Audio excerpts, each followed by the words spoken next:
যুক্তির তো কোনো ঠিক ঠিকানা নাই, যুক্তি চতুর্দিকে কাটে, যুক্তি যেদিকে যাবে সেদিকেই কাটবে।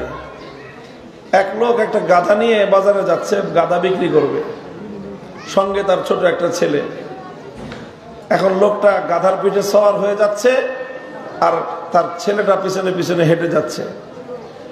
কিছু দূর যাওয়ার পরে একদল মানুষের সঙ্গে দেখা, লোকগুলো বলতেছে, দেখো এই লোকটা কেমন নির্দয়, ছোট ছেলেটা পায়ে হেঁটে যেতেছে আর বড় বেটাটা গাধার পিঠে সওয়ার হয়ে যাচ্ছে, কত খারাপ দেখা যায়। লোকটা বলল যে কথার মধ্যে কি আছে, যুক্তি আছে, এরকম করা আসলে ঠিক হয় নাই। তো লোকটা গাধার পিঠ থেকে নামলো, নিজের বাচ্চাটাকে ছেলেটাকে গাধার পিঠে সওয়ার করে দিয়ে চললো, বাপ বেটা দুইজন।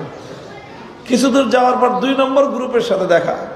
এরা বলে যে দেখো ছেলেটা কত বড় বেয়াদব, বাপে হেঁটে যায় আর পোলা গাধার পিঠে সওয়ার হয়ে যায়, আর বাপটাও নিজের ছেলেকে বেয়াদবি শিখাইতেছে। লোকটা বললো যে কথার মধ্যে যুক্তি আছে। এখন কি করবে, বাপ বেটা দুজন গাধার পিঠে সওয়ার হয়ে বসছে, চলছে এইভাবে। 3 নম্বর গ্রুপের সঙ্গে দেখা। তারপরে দেখো কিরকম পাষণ্ড, ছোট্ট একটা গাধা, অবলা প্রাণী, 2 বাপ বেটা 2জন একসাথে গাধার পিঠে সওয়ার হয়ে বসছে। এই গাধার শক্তি আছে এরকম 2জনকে বহন করা? লোকটা বললো যে কথার মধ্যে যুক্তি আছে। এখন বাপ বেটা দুজন নামলো, দুজনে নেমে গাধাও হেঁটে যায়, সাথে সাথে বাপ বেটা 2জন হেঁটে যায়। এবার 4র্থ গ্রুপের সঙ্গে দেখা, তারা বলে যে দেখো 3টা গাধা হেঁটে যায়। 3 গাধা কেমনি হলো? গাধা তো একটা আছে, আর 2টা, এই 2টাও গাধা। কেন? আরে তোমার একটা বাহন আছে, সাথে বাহন থাকতে তুমি পায়ে হেঁটে যাবে কেন? হয় তুমি আরোহণ করবা, না হয় তোমার ছেলেকে আরোহণ করাইবা। তোমার কাছে একটা যদি মোটর সাইকেল থাকে তো তুমি কি মোটর সাইকেল ধাক্কা চালাইবা? তোমার বাহন আছে, বাহন আল্লাহ কেন সৃষ্টি করছেন? ওয়াল খাইলা ওয়াল বিগালা ওয়াল হামিরা লিতারকাবুহা, এটাকে তো আল্লাহ সৃষ্টি করছেন এটার উপর সওয়ার হওয়ার জন্য। হয় তুমি সওয়ার হইবা, না তোমার ছেলেকে সওয়ার করবা। এটা কিরকম যে বাহনও হেঁটে যায় তুমিও হেঁটে যাও, তুমি গাধা নাকি? লোকটা বললো যে কথার মধ্যে যুক্তি আছে।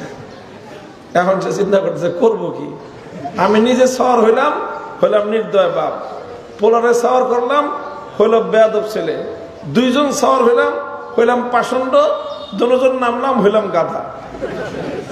এখন লোকটা বিরক্ত হয়ে গেছে, তাহলে কি করবো এখন? আসল সমস্যা কি, যে গাধাটা সাথে থাকলেই সমস্যা। তা গাধা ছেড়ে দেই, গাধা তার গাধার মতো আপন গতিতে যাক, আমরা আমাদের গতির মতো যাই, তাহলে আর কেউ কিছু বলবে না।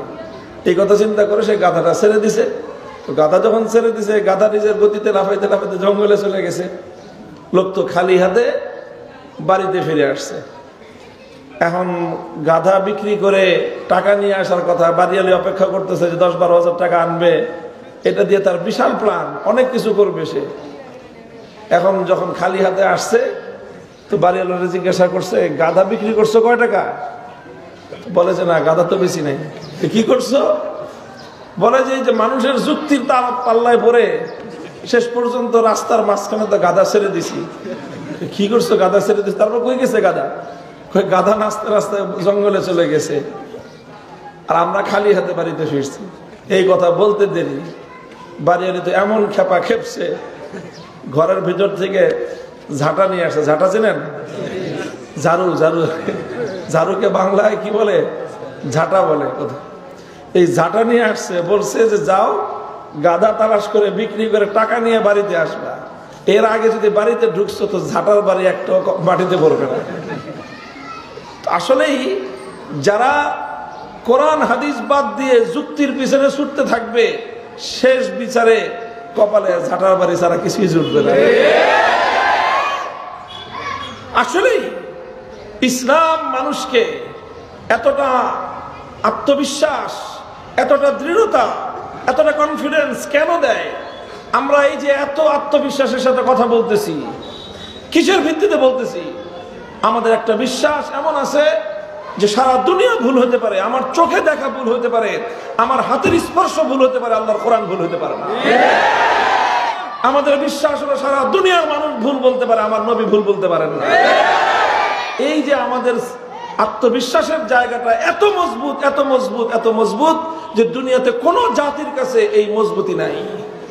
এই জন্য পৃথিবীর সব ধর্মের বক্তব্য পরিবর্তন হয়েছে, সব ধর্মের মতবাদ পরিবর্তন হয়, সব ধর্মের ধর্ম বিশ্বাস পরিবর্তন হয়, একমাত্র অপরিবর্তিত অবিকৃত ধর্মের নাম ইসলাম।